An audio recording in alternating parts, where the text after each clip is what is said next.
Welcome to Please Excuse My OCD. My name is Tyler Falcoa, and I am here with my friend Sean, who runs ERP and Me on Instagram. He started this page recently to showcase the exposure response prevention therapy that he has been doing daily, almost daily, to showcase really what goes into dealing with OCD, panic disorder, and agoraphobia.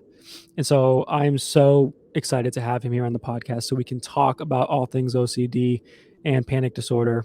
And we'll dive right into it. So thanks for being here, Sean. Thanks for having me, Tyler. Nice to meet you personally, face to face. Yeah, absolutely. Disclaimer: we are not mental health professionals. We are simply here to state our truth with OCD and panic attacks and just to talk about it one-on-one in relation to how we deal with those things.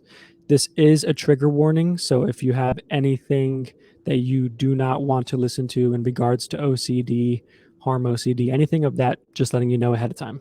Basically, I guess the first thing I'm wondering is just like your backstory on your life with anxiety and OCD in general.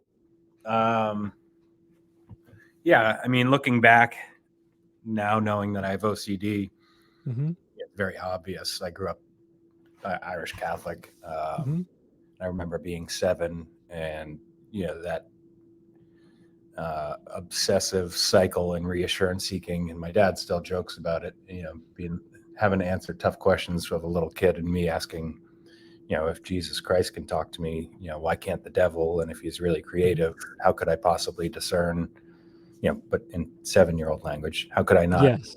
How could I know it was the devil and not Jesus? And well, that seems like a pretty scary topic. So that, I was obsessing about that at 7 years old. So yeah, it's been a while. It's been my whole life, I suppose, with OCD. In preteens, sexual orientation. Wondering if I was gay, and I think where people can relate but also get confused is most OCD things are normal to an extent, and I think I'm certainly no therapist, but I think the qualifier is, does it, to be clinical, does it take over an hour or more of your day, right? So I'm sure most people have worried about their sexuality, but I mean, I obsessed about it for months. Just the difference. And because there's really you can't like take a test, and you can't take a blood test that's like, oh, you're straight or you're gay, or you know what I mean? There's no like straight answer to that, I feel. Right. So it didn't matter, it's just kind of ego dystonic, right? I think I'm a straight Catholic. I like being a straight guy, and nothing against gay people, but that's just who I think I am. But how do I know that's who I am, which is where the OCD takes over. And it's like, how can you be certain? You think Tyler's kind of cute.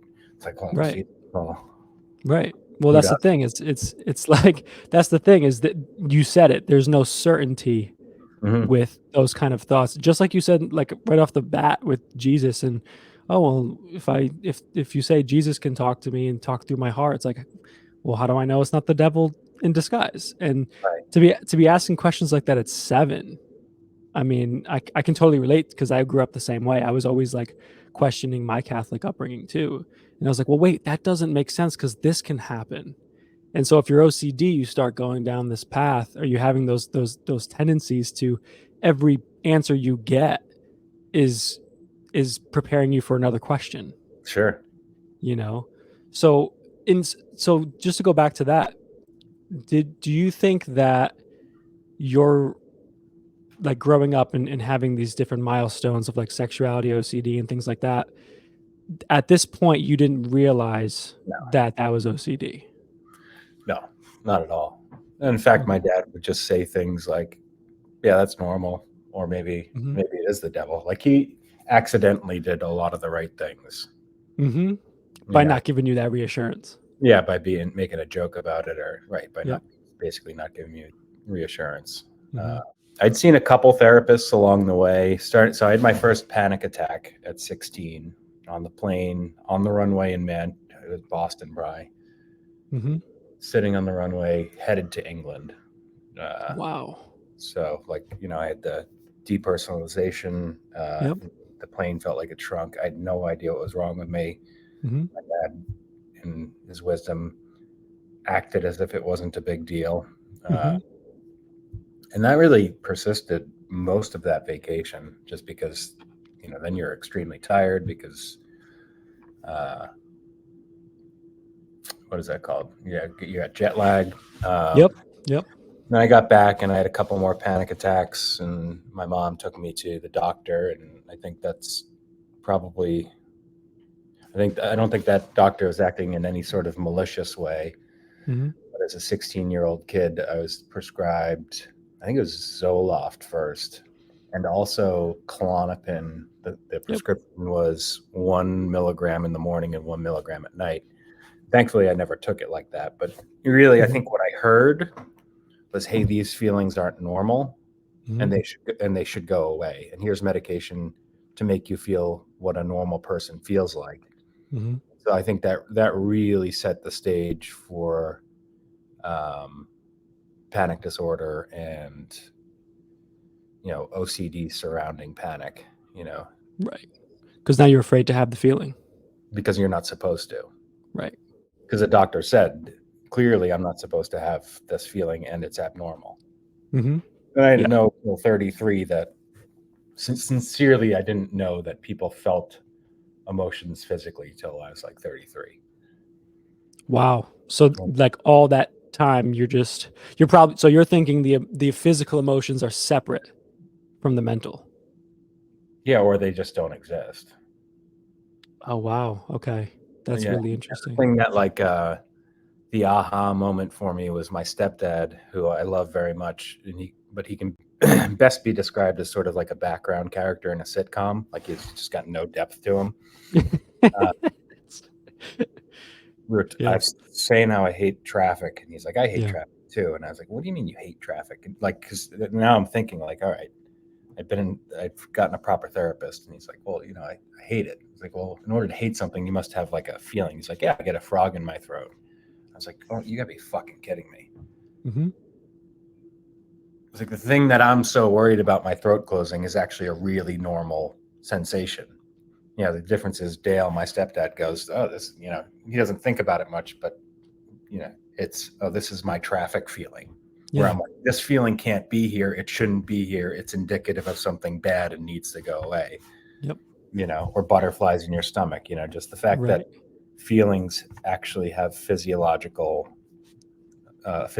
component. I really didn't know till I was in my 30s, which is weird. Wow. Once you got hit with the realization that these physical things are existent. Did that open a door for you to label it and move in a different way? Because when you don't know something's wrong or something's happening to you, it can almost make it worse in a way. Mm.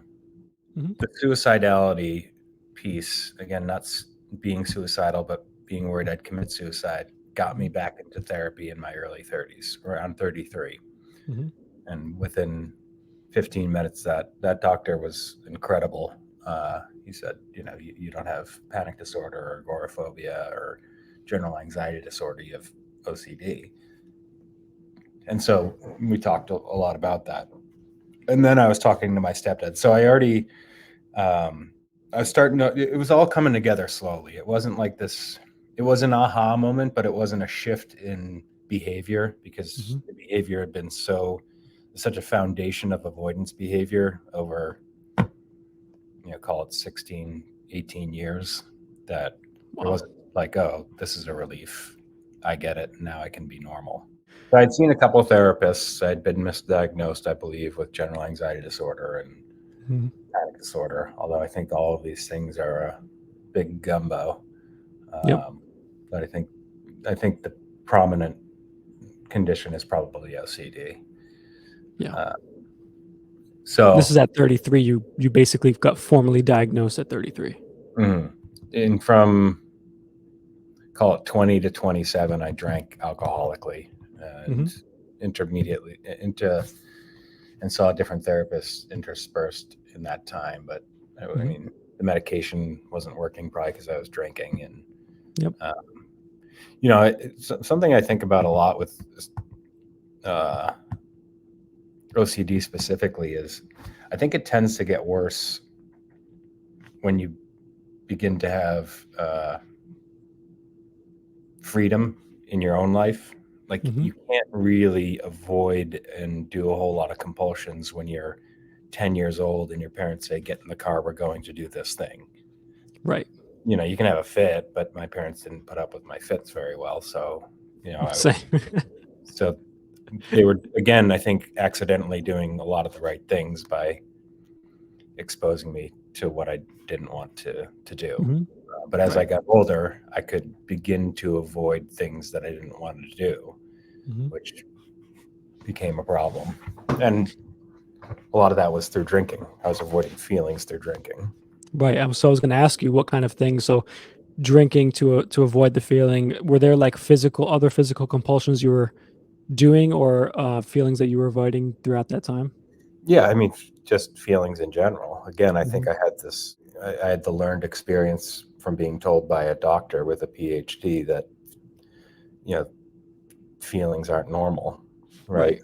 And I Right. learned that by taking a Klonopin when I was 16, 17 years old and going, oh, this is normal. Mhm.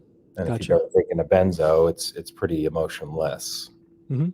Mhm. And I alcohol did understand. a great job of diminishing the fear but increasing the fun. So it was better than the benzo. Gotcha. Interesting. That's interesting that you say that, because I know lorazepam kinda gives me that same I guess lorazepam would be kinda the same thing as a benzo, you It know? is a benzo, yeah. Oh, it's the okay, it's the same thing. It just completely knocks me off my feet when I'm, like, in a really bad place, and I guess, because being in my 20s and starting to take lorazepam, I was scared that I was going to be dependent on it Hmm. because I was so scared all the time. I was like, "Oh, give me one of those then. I've never done this before." When you come out of that, you said you were drinking from till 27 Yeah. alcoholically. When you came out of that, what would I'm sure that was hard to come out of that and then have to realize that you still have all this shit still there that you need to deal with. What's the next step? Because you said you got diagnosed at 33 after you stopped drinking. Mm. Um, what was that like for you until you started to get help? It was kind of fine. Yeah.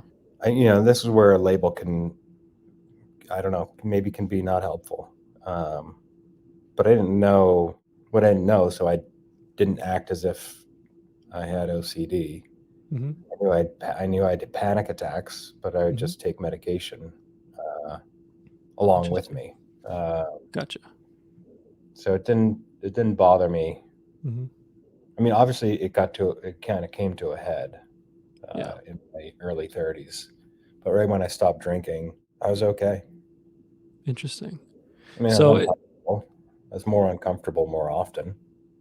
right, because now you have the feelings that are there and you're not doing anything about them. Well, I am doing stuff about them. I'm probably slow. I think this stuff is insidious. I think I slowly changed my behavior, and I think Mhm. I slowly increased Klonopin usage. Gotcha. Okay. That makes sense now. Getting to where you are now with you speak about agoraphobia and things of that nature. Do you think that like agoraphobia was always underneath there inside of you, or was that something that kind of came on later on? I think I think for me, it's a byproduct of panic disorder. Okay. You know, the Yeah. highway isn't safe. Well, now, okay, so I don't take highways.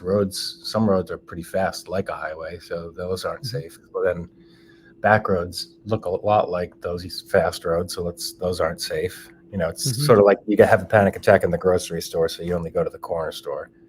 Oh, then Right. that corner store is really busy one night, and you're like, this is a lot like the grocery store. And then you stop going to your world Yep. just shrinks. I mean, there have been times where I couldn't leave my house without taking benzos. And similar to you, I've been extremely careful with benzos because they're my Mhm. final binky. You know, I Right. can't I can't afford to abuse them because if someone takes that away, then I mean, I think it may be one of the things that's holding me back. If I just dumped them all down the toilet, go, all right, let's fucking go. Like that might Yeah. be part of the solution, but that's also That's certainty seeking. well, that's also extremely hard, like a cold turkey. Yeah. Just let's not try to help this panic attack at all, Yeah. you know? And I think there's also a misunderstanding when it comes to agoraphobia, because people think people with agoraphobia just don't leave the house, and I think it's obviously much more than that. Yeah, Um, yeah. and what is like? So, can you, for people who are listening who don't really know much about agoraphobia, can you go into depth a little bit about that? Well, this is all a little bit new to me too, as I Yeah. started to get involved with social media and tagging things. Mm-hmm. But I've become agoraphobic in the sense of how most people understand it. Like it was difficult to leave my house. Mm-hmm. But I did recently look up the definition, and Mayo Clinic calls it, it's a type of anxiety disorder, involves fearing and avoiding places or situations that might cause panic and feelings of being trapped, helpless, or embarrassed. It's like, all right, yeah, that Uh, sounds like panic disorder too. yeah, I mean, I had panic disorder for years and throughout college, so I understand the feeling, because once you have a panic attack in one class, you don't want to go back to that class. Right. And so it's a scary thing. And for you specifically, I've been watching your page, and the whole reason why we have you here is because I want to talk about ERP and me and all that stuff. But you going on the highway and doing these lives and really diving into your fear. You're going through agoraphobia now. What do you think is the number one thing that you feel like you misunderstood prior to dealing with agoraphobia and panic disorder that you now understand? That these feelings are normal. Yeah. I think because of my behavior over the last 17 years, the feelings have become exaggerated Mhm. and probably last longer and are a bit more acute. But I think feeling some level of panic. I mean, look, people pay to do this, right? People pay to bungee jump and to get these feelings. Like, Right. you know, it's a good, Yeah. we actually have a sweet deal. Yeah. I mean, wow. I didn't think Free, about that. free adrenaline, right? Yeah. Wow. So So that's yeah. just that it's normal to feel like you're going to die to some degree. The Yeah. difference is, again, I have acted as if the feeling that I'm going to die is much more likely than it is, where I think Mhm. people might feel like they're going to die in situations, but then don't act as if that is true. So then it doesn't hold as much power. Right. Most people have been stuck on a roller coaster and been pretty uncomfortable for about 14 seconds, and Sure. then their logic kicks in. They don't try to escape the situation. And biggest thing I've learned is that these feelings aren't really that abnormal. I think the Mhm. frequency in which they happen are abnormal, and mainly that's due to the way in which I've behaved over the last 2 decades. Right. And that's not something that you can really blame yourself for either, because you don't have the knowledge of it. I mean, even 10 years ago, I didn't have any of this knowledge, and I was going to therapy consistently. Right. George was the therapist that changed my life. I went into that first session saying, I'm worried I'm going to kill myself. And Mhm. we talked about that. And he realized I wasn't suicidal. I had OCD. And my Mhm. homework that day was to go home and write about how I would kill myself, when I would Mhm. do it, what the services might look like, how, maybe my wife would wear to the funeral. Mhm. It's not something you tell somebody with depression to go No. do, you know? Right. Right. Um, so that's, so George passed under a year of Yes. me seeing him. He had S cancer, and that was sorry to the hear big that. one. But so now when I'm seeing therapists, I'll date like 5 or 6 at a time, and I have Mhm. some pretty canned questions. Hey, if Mhm. I came to you and you identified I had OCD or on suicide, would you have me go do this exercise? Mhm.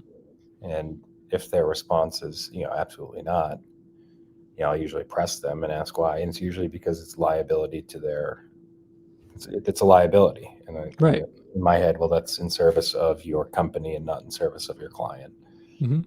Fair enough. Maybe the guy knew he had cancer and he's like, oh, who gives a shit if he does actually kill himself? I'm dead anyway. There's going to be no. I There's, mean, nobody knows.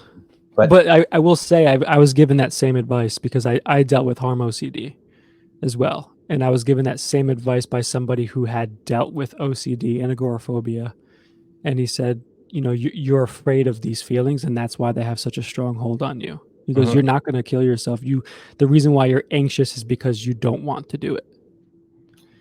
Right. So, like, I got the same advice. There's very few. There's a couple different. I'm going to butcher this, but like the medical, the mental health and the medical health and a bunch of different associations all agree that ERP is the gold standard for treatment, and that's pretty rare in the mental health field that you get all of these people agreeing.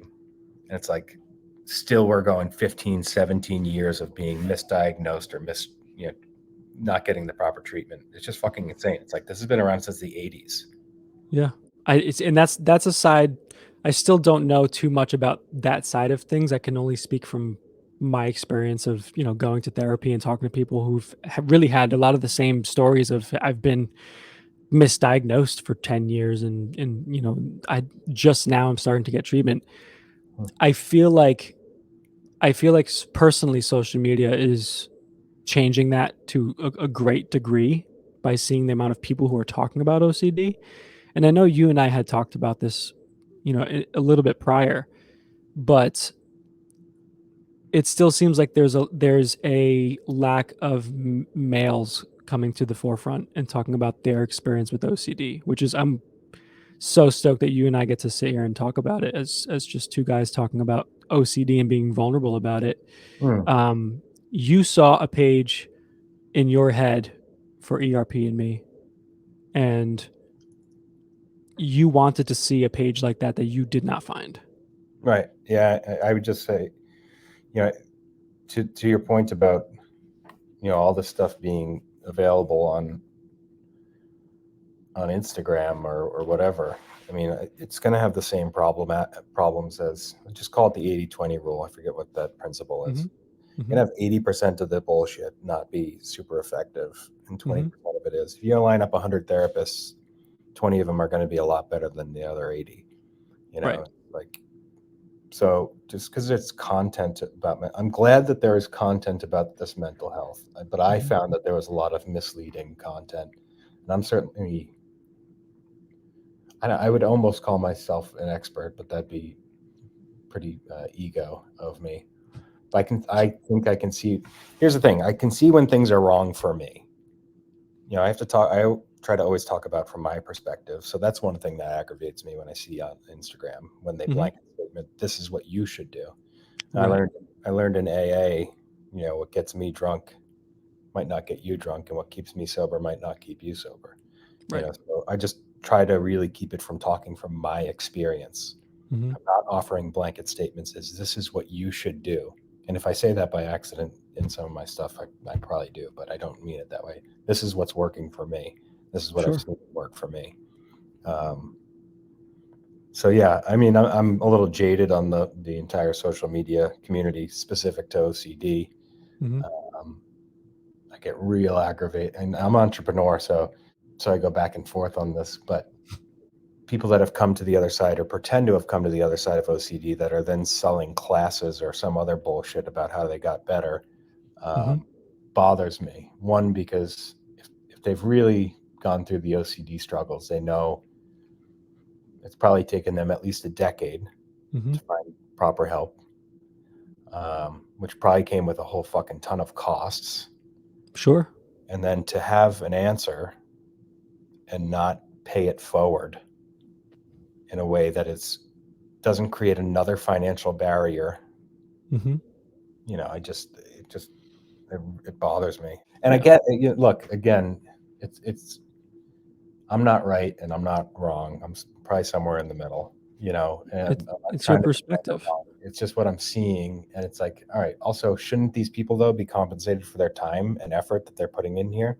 It's like, yeah, probably. But I just think about the guy that isn't, or the gal that is not in a financial position to afford $29 a week. They have to get groceries for their 3 kids. Why the fuck wouldn't you just, I think we talked a little bit, like I don't know how you would vet this, but there should be some sort of nonprofit that, I'm sure there probably already is. I'm not a genius, but well, I don't know too much about the International OCD Foundation.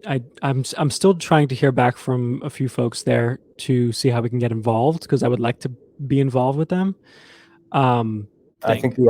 I think the IOCDF is great. One Mhm, thing I hate is fucking bureaucracy. So, mhm, and if there's a bunch of hoops to jump through before this person can get $40 to talk to someone that they can finally fucking relate to, that's a mhm. problem.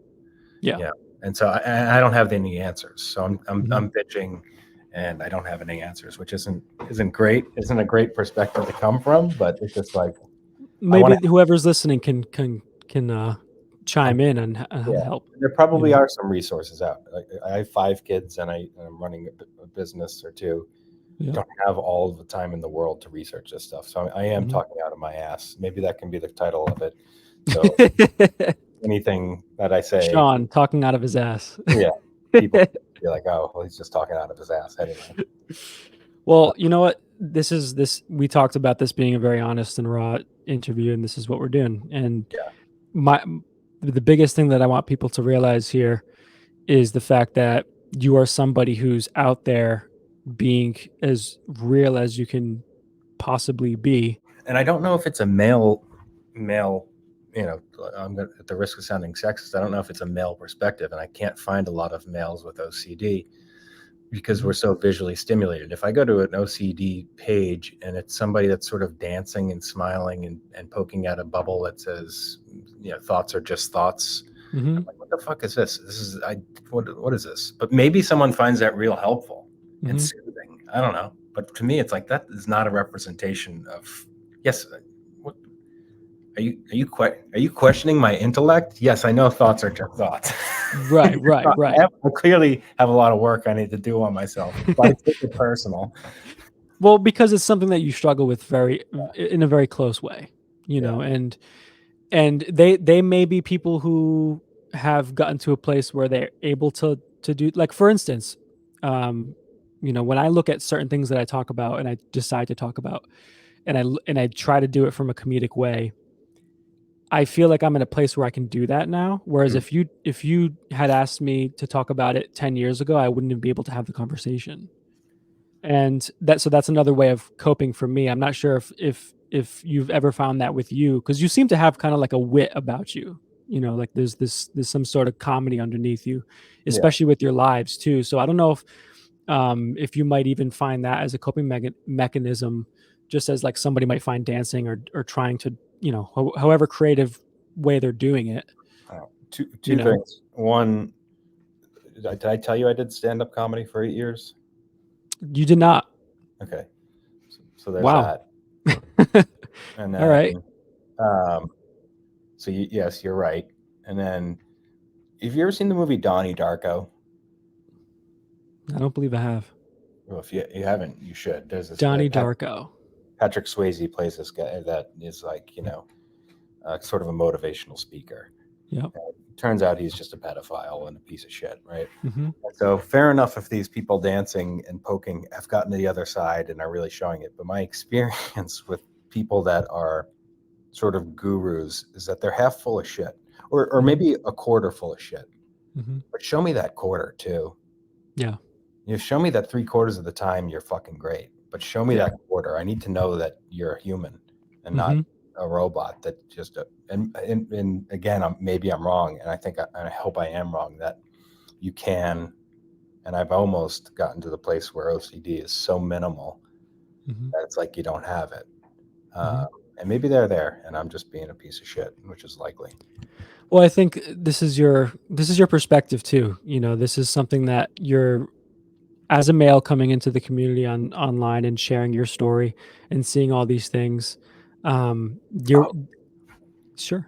sorry. So there's this guy that's a Yeah. recovered alcoholic that makes posts about things he would do, and he acts like he's still an alcoholic and how he Yep. would hide booze and stuff. And so Hmm. maybe that's my advice to all these people that are happy. Make Yep. some videos as if you still had OCD like you used to have it and what that Hmm. was like. So, To really portray what it was like. yeah. Yeah. No, I get it. There was one video that I made because I saw someone who was like, this was, me praying at 10 years old with OCD. And then they would sit there and, please watch over mom, dad, this person, that person, oh, and this person, that, and then they go down the whole list because they're like, oh my God, what if I forgot someone? Yeah. And it made me think about when I was a kid, like I could, if I said fuck or shit, like while I was praying, I had to do everything over again. And I would cycle through that out for hours, Yeah. you know? And so like that made me relate to them just seeing something that they experienced at some point. So I do agree. I feel like that kind of content would be very helpful for a lot of people, Mm. you know? Um, and you know, what you're doing, I think, have you found people reaching out to you in terms of their story with whether it's OCD, ERP, anything in general? Yeah, a lot. Yeah. It's cool, and I don't. Um, yeah, I guess I've always struggled with being what's that called, the imposter syndrome to Mm-hmm. some degree. So self-deprecation is also part of comedy and being Sure. human to some degree. So I'm sure some of the shit I say does not help some people, maybe actively hurts them, but I have gotten quite a bit of positive feedback. Mm-hmm. Um, Look, all I know is I was desperate to find somebody doing what I set out to do. I just want to see someone step up to that fucking wall of fear and go, all Mm-hmm. right, I'm going to climb this in service of getting better, and watch them die inside as they do it. Mm-hmm. And you literally feel like you're dying in the middle of a panic attack on the highway, Yeah, you know? And do you find that since starting this page, it's helped you in any way? it's helped me in some ways and hurt me in others. Yeah. Uh, What do you mean by hurt? Like, it hurt you in what way? I hate social media. I deleted Yeah. all of my social media in 2020, Mm-hmm. and it was one of the better things I've ever done in my life. Uh, so I hate that I'm getting aggravated about other people's shit, Mm-hmm. like we just talked about. Yep. I hate that it takes time away from my family and my kids, because I have clearly an addictive personality, and these systems are designed by people way smarter than us to keep you looking at them. Mm-hmm. Um, which is the nice part about AA, right? It's in person. Once you're gone, you're kind of gone. But if an alcoholic calls me, I do kind of step away from my family, Mm-hmm. and chat with them. So so it's been detrimental in that way, I suppose. I understand. So you find yourself sometimes just being on the phone. Yeah, Yeah. Getting I think lost. Yeah. I think we were on the phone, and my kids were. No, it was a different guy. Oh, yeah. It was a different guy. No. And I was supposed to be watching the kids, and Yeah. my youngest flooded the upstairs bathroom. I happened to be in the basement, and I Oh, could see jeez. the water coming through the ceiling. Oh, So, jeez. you know, Oh my gosh. Well, you so know that's what? been detrimental. Okay. Well, I mean, that's fair. I feel like we all can have the tendency to get lost. I know I do. Like, I had to put a time limit on screen time. Have you ever used screen time on your phone? Yeah, I don't have the self control. Oh, press yeah. Okay, that makes sense. What do you've been mentioned that you have 5 kids and now knowing that you are a father Mm. and you have kids that you take care of and raise, do you feel like if OCD was something to run in the family and OCD comes up later on, do you feel like you would I'm assuming you would attack it differently than how your dad, you know, tried to help you with your thoughts and things like that? Would you give that kind of tough love where it's like I'm not going to give in to um your reassurance impulsives? Yeah, well, it certainly does run in family. I think it's 25% chance for each of my kids to have it. I have Yep. 5, so it seems likely. Uh, Yeah. yeah, I think I'm going to be more in line with my dad. You Mhm. know, I don't necessarily want to slap a label on him. Yeah. Uh, I don't want to project, which I think is something a lot of parents do. It's hard not to do, because you Mhm. literally see yourself in them. Yeah. And I was talking to my wife about that specifically a few nights ago. I don't want to. About projecting? Yes, Yeah. I think one of them has OCD. Yep. It's like, oh, or he's a kid, and he's Mhm. scared, because all like we talked about earlier, like Mhm. most of our OCD concerns are legitimate concerns for most people. Mhm. I mean, there's some they just get exaggerated to a point that they become extremely unhelpful. And but most people aren't super comfortable in traffic. Right. Like, people don't look forward to getting in traffic Mhm. or enclosed spaces. People aren't typically like, oh, I'd really like to get into an elevator with 12 other people. No thanks. Yeah, So like, I'm in there. Yeah. a lot of the stuff is normal, and kids are kids and they're afraid of monsters. And it's like, is this an appropriate amount of fear? Is this an OCD fear? Like, Mhm. I don't know. I usually just try to say things like, yeah, that's pretty normal. And I'll ask, I guess what I do a little bit differently is I try to specifically make them highlight where they're feeling it in their body, whatever that emotion is. That's And smart. I listened to your show the other day that you did by yourself, and I thought you said something really great, which was, because I'll tell my kids to stop crying, but I never say Mhm. stop having a good time. Right. It's Yeah. like, what do we do with, Mhm.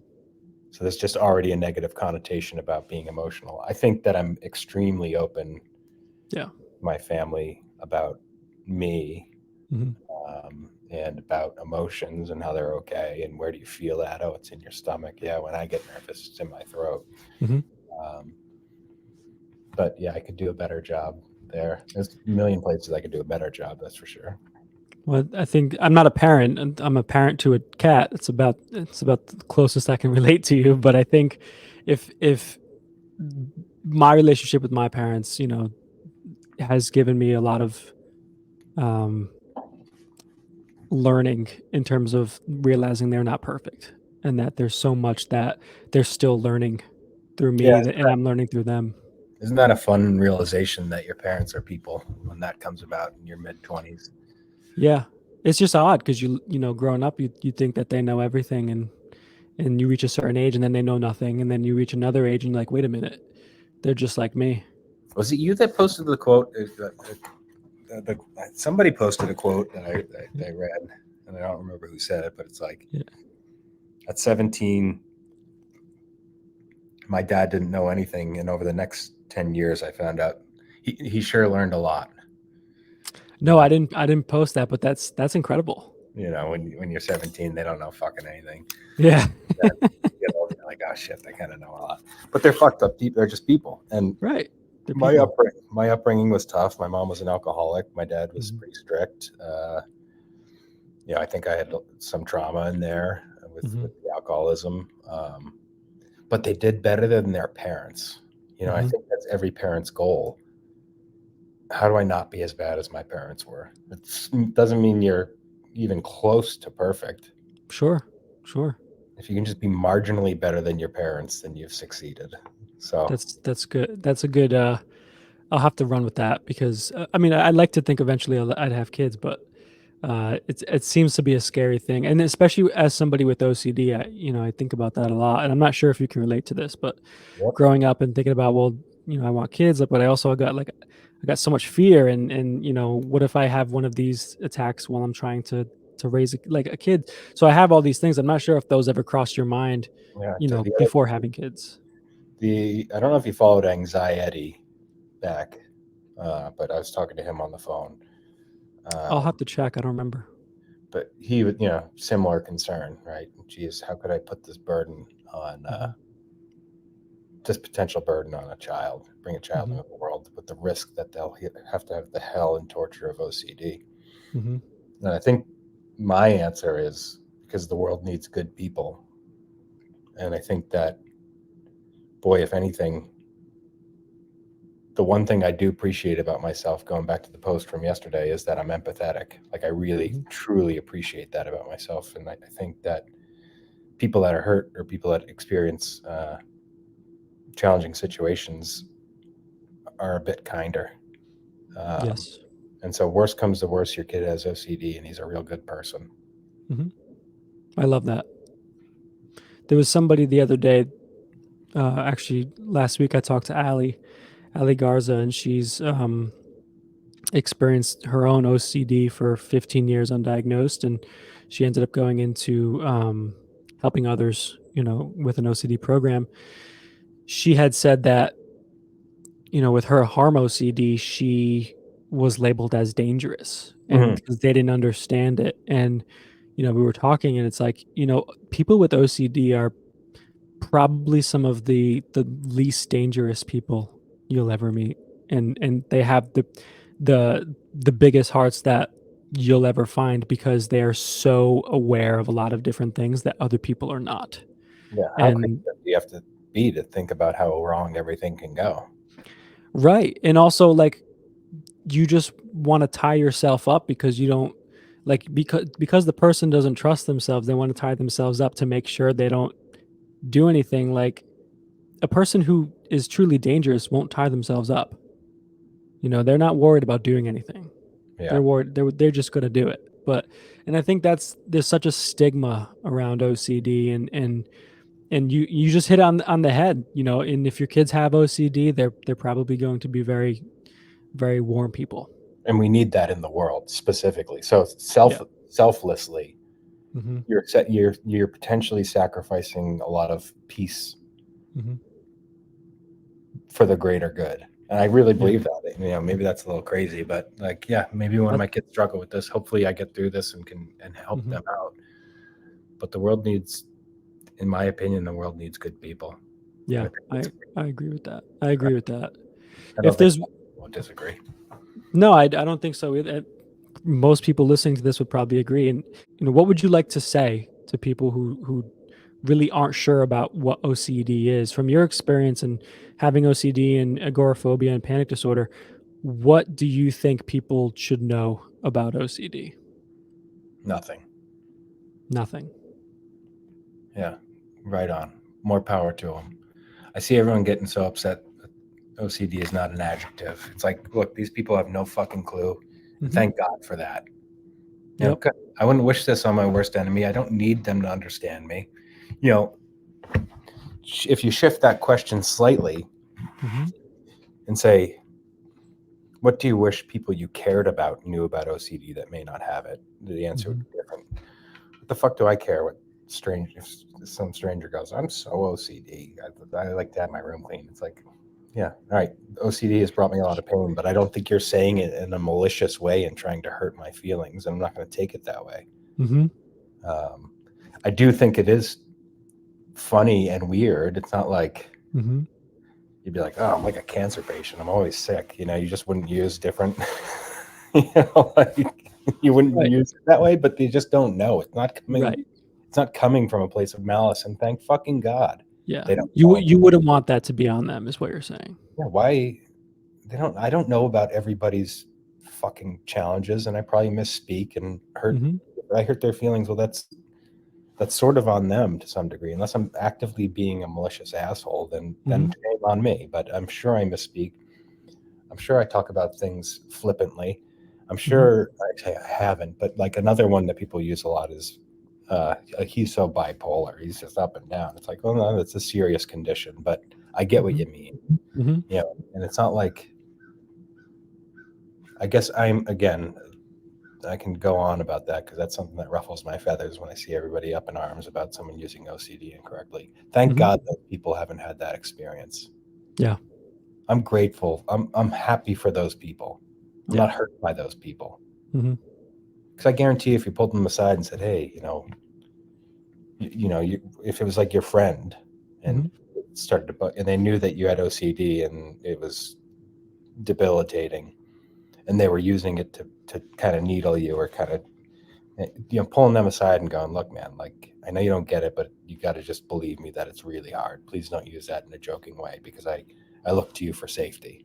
Right. Right. Different than there's this person in town that has a fucking company called OC Diva. Do I think she's an idiot? Yeah, Wow. and she's a What? painter. Okay. Oh, maybe she's got OCD. No, she doesn't. Oh, oh, One of the people I know, their neighbor was being done. He has OCD, and he asked her specifically. She does not. But it's like, wow. yeah, do I find that a little annoying and stupid? Yeah, Yeah. but yeah, again, Yeah. thank God she hasn't had to go through that. Yeah. No, I hear you. I hear that. It's a challenging thing to deal with. And we talked about this on the phone. I'll never not have it. I'll never not have OCD, but I am in a place where it doesn't hinder my life. And you said for yourself, you're dealing with agoraphobia and things of that nature, but your OCD is minimal. You said, is that correct? Right now, no, fuck no. I've gotten to a place where it was minimal. Okay, and but even getting to that place, you know that you can still live a quality life Oh yeah. with a Well, minimal OCD. sure. It's like you'll never get rid of sadness. Yeah, yeah, Yeah, all right. Yeah, fair. That's fine. yeah, When you put it like that, it's like, yeah, I guess it doesn't need to be gone. You feel when you have it bad, it feels like this needs to go away. right. It's never going to completely go away. Although I don't know. I don't know that to be true. I think there is freedom from OCD. There isn't freedom from intrusive thoughts. Correct. That Mm-hmm. doesn't exist. I mean, Mm-hmm. everybody wants to yell fire on a plane or Mm-hmm. say something inappropriate in church Yep, or I've say been there. during during their prayers at night just Yeah. because you shouldn't. Well, that's the whole point. Yeah, it's like that's where it comes from. But I think what you're doing with the page and really just being upfront about what you're dealing with and showing people this is what it's like to face what you're fucking terrified of and do it in front of all of you. Yeah, I think that's really brave. And I think honestly, when I watch your videos and I see your content and I see the way you're handling the situation and being real and honest about it, in a way, it kind of makes me feel like I have a little bit more courage than I give myself credit for. I think we all do. Yeah. Yeah. So I think what you're doing is incredible. And I hope more people find the page and can relate to it. I know you shared someone the other day who was kind of doing the same thing. Well, that was the guy that I was on the phone with when the ceiling got flooded. Or Gotcha. Okay. So, Yeah, I talked to him. He's like, that's one of a handful of people that have reached out and been like, dude, this is my exact fucking story. yeah. And he's like, I actually had, he's like, I actually filmed myself like a month ago because I just wanted to see what I looked like. Yeah. Dude, I'd love to see that. I said, you should Yeah. make a page. Or I said, if you don't feel comfortable sharing that on your current page, you should make a page because I think people need to see more real shit. Mm-hmm. And so we did it. Yeah, well, he's got one up. I don't know if he's posted anything today, but I need to it's double hard. check. I need to double check. It's a vulnerable place. It doesn't make it. If this becomes a reassurance technique or makes my exposures easier, I will have to stop. Mm-hmm. And I have no problem, but it doesn't. It fucking makes it harder. And so In what cool. way do you think? Because one, I can't compulse very easily because I'm Mhm. holding the phone. So a compulsion could be, grabbing a bottle of water to prove to myself that my throat isn't really closing, or rolling the window down, or turning on the music. It just makes Yep. it harder to do the minor compulsions that make me feel a little better. Mhm. I'm sure there's some social embarrassment, although that's not usually my biggest fear. Mhm. Um, I want to be successful in the exposures, so I think that having to shut it off, which I did the other day. I don't know if you watched the whole thing, but I Mhm. had to. I decided to put on music, which is sort of a compulsion for me. Yep. I wanted to be distracted, so I closed the stream, and so there's a little bit of disappointment in myself. So Mhm. So yeah, it's just not. It doesn't make me feel better. Right. Well, I can understand that. I guess the goal would be when you do end up stopping, the streams, then you are moving in a better direction. Well, I think I'd hopefully continue to do some content, although just because same thing why I'd like to go to AA Yep.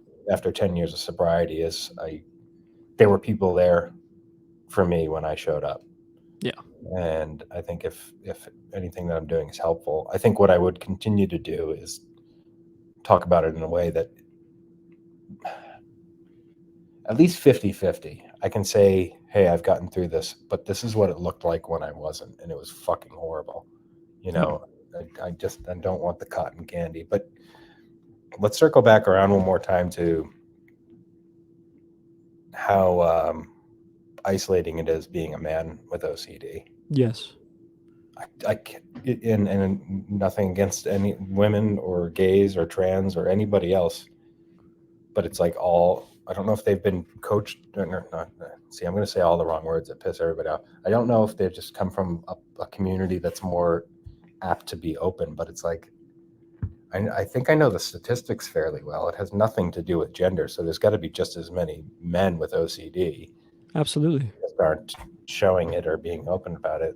I feel like the pendulum has almost swung too far about being really open about mental health, but specifically with OCD in men, I am not seeing it. And I think a lot of it's akin to them not being diagnosed properly, not wanting to be open about it. I think it's a systematic problem with the mental health community. It's like, all right, if you're going to be a CBT therapist for anxiety and depression, you need to be aware of XYZ about OCD. I don't need you to be a specialist, but I need you to be able to identify it properly and send them to the right people. I'm glad that you brought up the male side of things, because I do share that same sentiment that I don't see as many guys on social media talking about OCD. I don't maybe 2 or 3, outside of you that I've seen who's like who are actively talking about it. And aren't therapists or Correct. right. Correct. And you attack OCD the same way, or most of the time it's the same way across, regardless of what the subtype is, to people who do not understand OCD. And the words like, suicide or harm and POCD, those types of things, to someone who doesn't understand, to them it's going to be more alarming, because those to them are just issues they do not understand.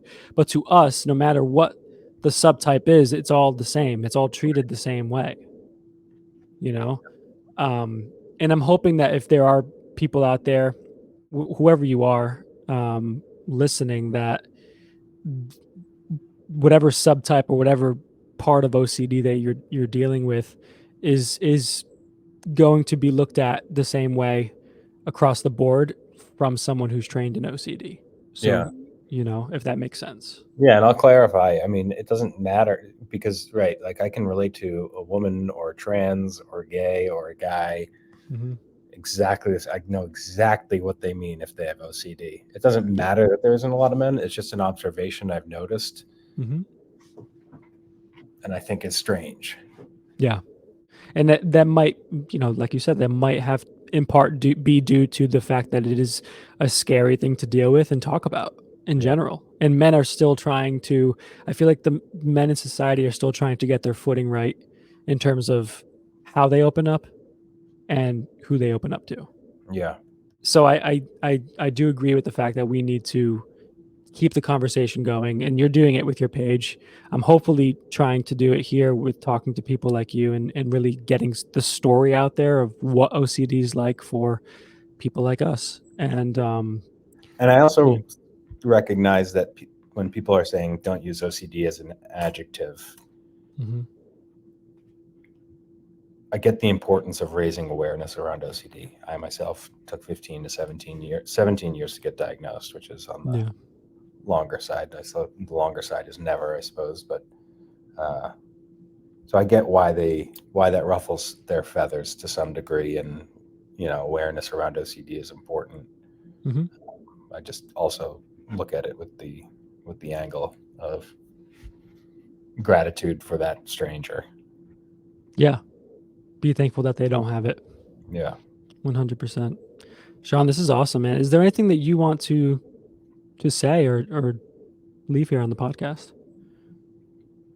I mean, we could literally talk for 4 hours. We could talk about meditation. We could talk about just all sorts of different things. So we could do a part 2.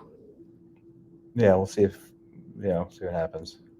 Yeah, absolutely. Well, thanks so much. Thanks so much for being here, man. Yeah, no, my pleasure. This is awesome.